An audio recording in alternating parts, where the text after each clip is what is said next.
Welcome to our first day ng ating prayer and fasting. Sa araw na ito, mag-umpisa tayo sa isang scripture sa Matthew 6:33 at ang sabi niya, if we seek first the kingdom of God and His righteousness, all these things shall be added unto us.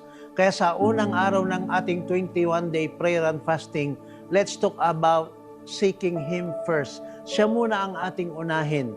Kaya meron tayong prayer and fasting upang ipakita sa Panginoon na hindi tayo nagtitiwala sa ating sariling karunungan, hindi tayo nagtitiwala sa ating sariling kakayahan, kundi sa Kanya lamang tayo magtitiwala. At makikita natin mga kapatid na kapag siya ang ating inuna, He will do the rest.